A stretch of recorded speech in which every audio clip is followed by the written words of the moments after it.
I walked into the dressing room, and my fiancée was crying. Not because of me. Her ex was there, shirtless, holding her dress. She tried to slam the door. I pulled it open, and everything fell out. Literally and figuratively. I was at Westfield Shopping Center on a Saturday afternoon, trying to return this hideous orange jacket my sister bought me for my birthday. The place was packed with the usual weekend chaos. Families dragging screaming toddlers around, teenagers loitering by the food court, and couples having passive-aggressive arguments about money. I'm standing in the customer service line when this commotion breaks out near the dressing rooms. Some woman is sobbing like her world just collapsed, and there's this deep male voice getting more aggressive by the second. Being naturally curious about other people's drama, I drift over to see what's happening. The dressing room door is cracked open just enough for me to see inside. There's this brunette woman in her early 30s, tears streaming down her face, clutching a towel around herself like her life depends on it. Standing opposite her is this muscular guy, completely shirtless, holding what looks like an expensive black cocktail dress above his head like some kind of trophy. The weird thing is he's not trying to comfort her or calm her down. He's waving that dress around and speaking in this cold, controlled voice that makes my skin crawl. The woman keeps shaking her head and backing toward the corner of the small space. That's when she spots me watching through the crack and lunges for the door, trying to slam it shut. Something about the pure terror in her eyes made me react without thinking. I grabbed the door handle and yanked it open wide. When that door swung open, chaos erupted. Her purse, which had been balanced on the little bench, tumbled to the floor and exploded its contents everywhere. Lipstick, car keys, breath mints, and about 15 small plastic bags filled with white powder scattered across the dressing room floor and out into the hallway. But that wasn't the shocking part. The shocking part was what fell out of the dress when the guy dropped it in surprise. A bloodstained knife wrapped in tissue paper clattered onto the tile floor with a sound that made everyone within 20 feet stop dead in their tracks. The woman looked at me with these desperate, pleading eyes and said something that made absolutely no sense at first. She whispered that the shirtless guy wasn't her abusive ex-boyfriend like I had assumed. She said he was Detective Morrison from the downtown precinct, and according to the plan, she was supposed to be dead by now. Before I could ask what she meant, Morrison starts flashing his badge and barking orders at me like I'm some kind of criminal. He's telling me to step back, secure the area, don't contaminate the scene. But something felt completely wrong about the whole situation. If this guy is really a detective and we're looking at evidence from a crime scene, where's his backup? Where are the other officers? Why is he half naked in a department store dressing room on a Saturday afternoon? The woman, who managed to tell me her name was Vanessa between sobs, kept trying to explain that she had been working undercover for internal affairs. She claimed Morrison had been stealing drugs from evidence lockup for months, selling them on the street, and she finally managed to gather proof of his activities. Those plastic bags scattered across the floor weren't just any random drugs. According to Vanessa, they were cocaine and heroin that had mysteriously disappeared from the police evidence room over the past 6 months.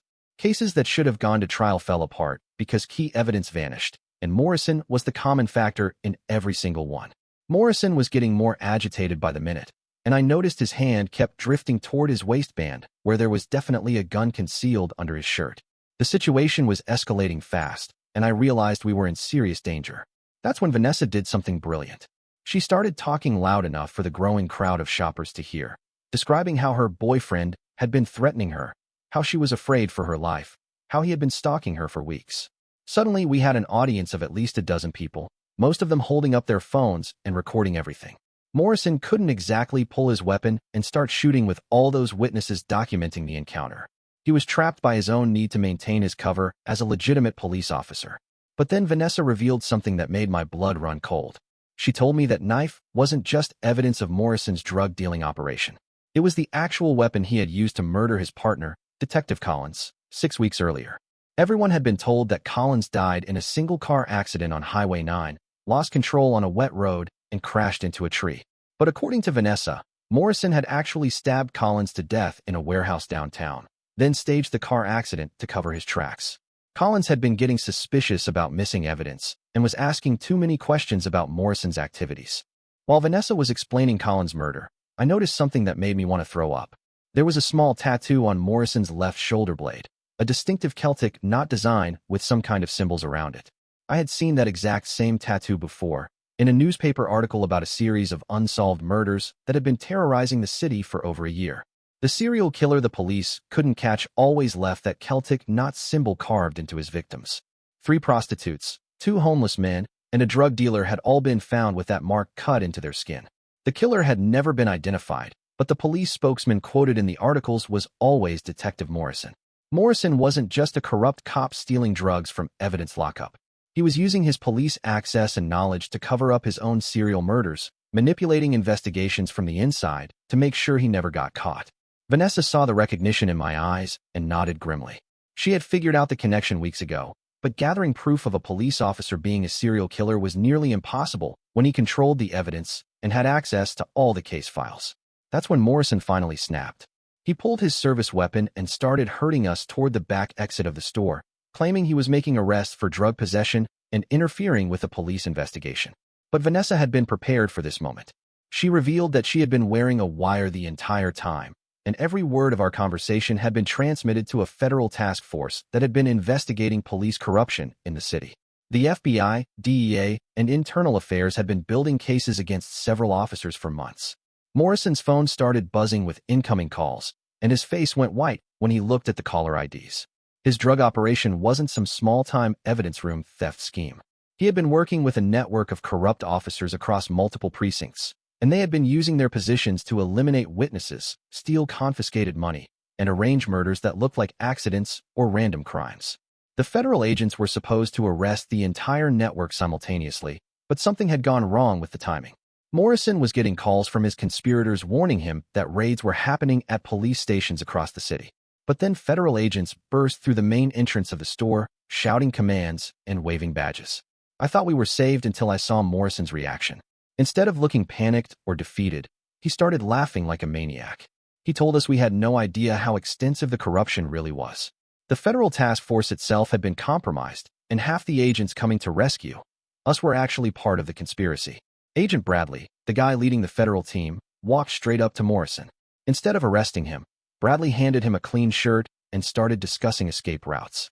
Vanessa turned pale because she realized she had been feeding information directly to the people she was trying to expose. Bradley had the same Celtic knot tattoo as Morrison, just positioned on his forearm instead of his shoulder. This wasn't ordinary police corruption or even serial killing. It was an organized network of murderers who had infiltrated law enforcement at federal and local levels. They called themselves the Brotherhood, and they had been using their badges and authority to hunt people for sport. They selected victims from their own case files, people who wouldn't be missed immediately, witnesses who knew too much, informants who had become liabilities. Detective Collins hadn't been Morrison's honest partner who got suspicious about missing drugs. He had been another Brotherhood member who tried to leave the organization and threatened to expose their activities. When you try to quit the Brotherhood, you become their next target. Vanessa whispered that she had been documenting everything for months, not just the drug operation, but connections to at least 20 unsolved murders across the past 3 years. The Brotherhood had been operating like a hunting club, sharing victims and techniques, covering for each other's crimes. As Bradley and Morrison coordinated their next moves, Vanessa revealed her final card. She hadn't just been wearing a wire that transmitted to the compromised federal task force. She had been secretly working with a completely separate investigation run by the state attorney general's office, and they had been recording everything for weeks. But the Brotherhood had anticipated that possibility too. Bradley showed us a tablet computer with live video feeds from multiple locations around the city. They had planted explosives in Vanessa's apartment building, the Internal Affairs offices, and the homes of 3 other potential witnesses. If their organization got exposed, they would detonate all those bombs simultaneously and blame the destruction on a terrorist attack. 37 families would die in what would look like coordinated bombings, and all evidence of the Brotherhood would be destroyed in the chaos. Morrison explained that they had been planning something like this for months. They were going to stage a mass shooting at the shopping center, pin it on a mentally disturbed individual, and use the confusion to eliminate several witnesses who had been causing problems for their operations.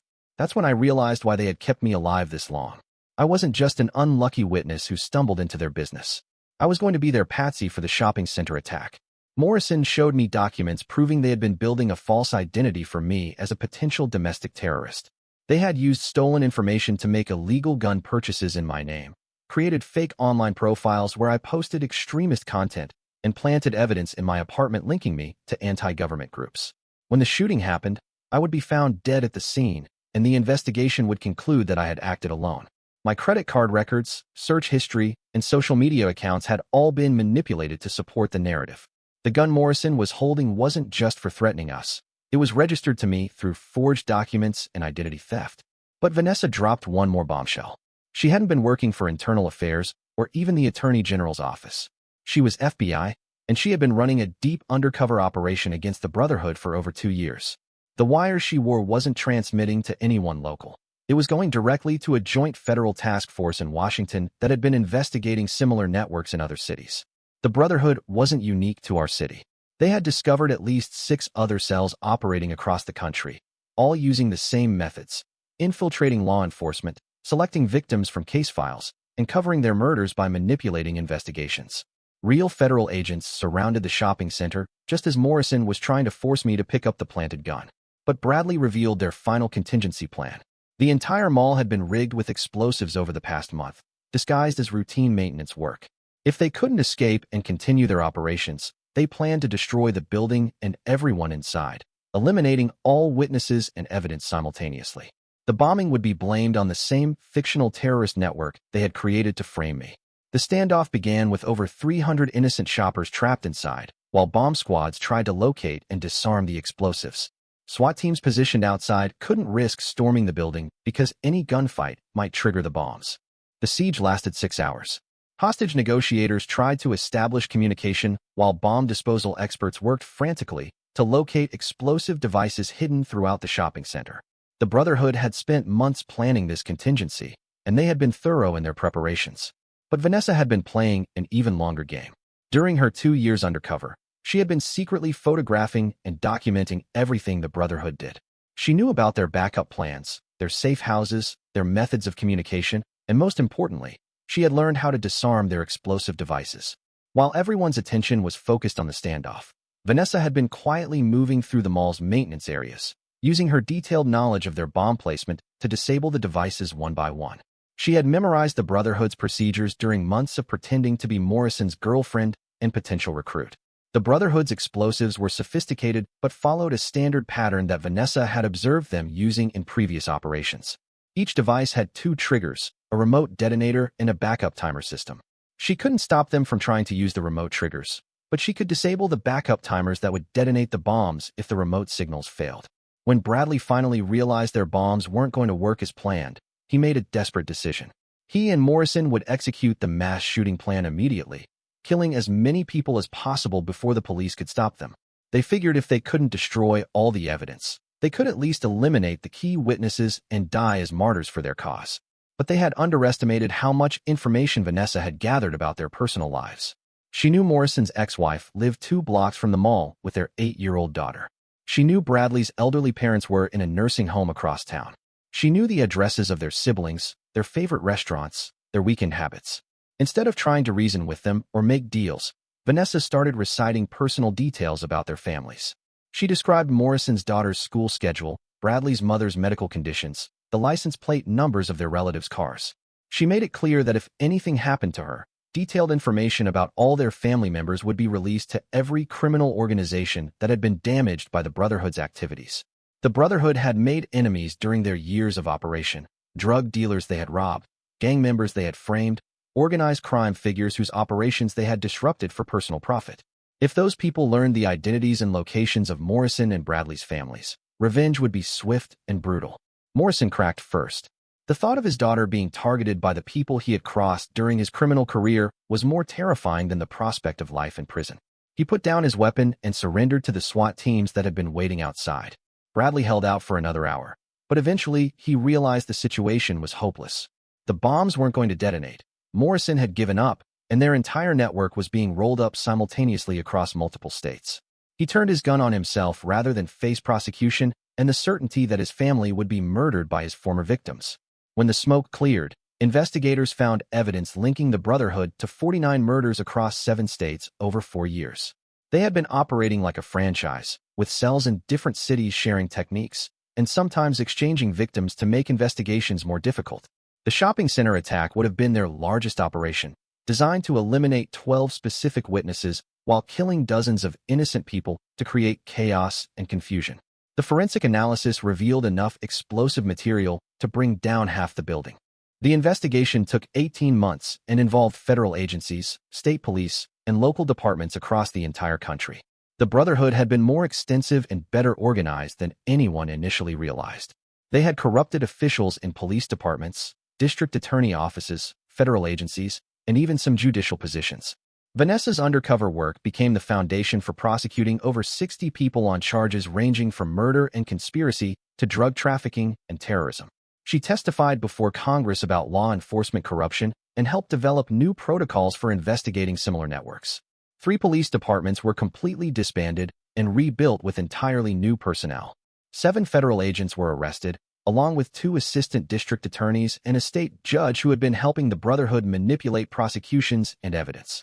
The mayor resigned when it was revealed that he had been taking campaign contributions from shell companies controlled by the Brotherhood. 2 city council members were indicted for helping them obtain permits and city contracts that allowed them to plant surveillance equipment and explosives in public buildings. For me, the aftermath was surreal and exhausting. I spent 3 weeks in protective custody while investigators verified that I hadn't been involved in any Brotherhood activities. The identity theft charges were eventually dropped, but clearing my name and credit history took over a year. The planted evidence in my apartment included detailed plans for attacking government buildings, fake correspondence with extremist groups, and weapons that had been purchased using my stolen information. If the shopping center plan had succeeded, the investigation would have concluded that I was a domestic terrorist who acted alone. Vanessa and I stayed in contact throughout the trials and investigations. She left undercover work permanently after what happened, but she continued working with federal task forces that investigate organized crime infiltration of law enforcement agencies. The shopping center reopened 8 months later after extensive renovations and security upgrades. Every time I walk past those dressing rooms, I think about how differently things could have ended if I had minded my own business that day. Morrison was sentenced to life in prison without parole after pleading guilty to multiple murder charges. He provided extensive testimony about Brotherhood operations in exchange for guarantees that his family would be placed in witness protection. The investigation revealed that the Brotherhood had been planning to expand their operations internationally, establishing similar networks in Canada and Mexico. They had already made contact with corrupt officials in both countries and were beginning to recruit new members. Vanessa always reminds me that while this particular network was destroyed, the underlying problems that allowed it to exist haven't been solved. There are probably other groups operating right now, hiding behind badges and authority, waiting for their opportunity to strike. The only difference is that now we know what warning signs to look for, and we have better systems in place to investigate corruption before it becomes this extensive. But vigilance is the price of safety, and we can never assume that the people sworn to protect us are always trustworthy. Sometimes the most dangerous criminals are the ones wearing badges. And that's the story. If you're still here, that means you're one of us. So go ahead, hit that subscribe button. I drop new chaos every single day, and trust me, tomorrow's story, it's even worse than this one.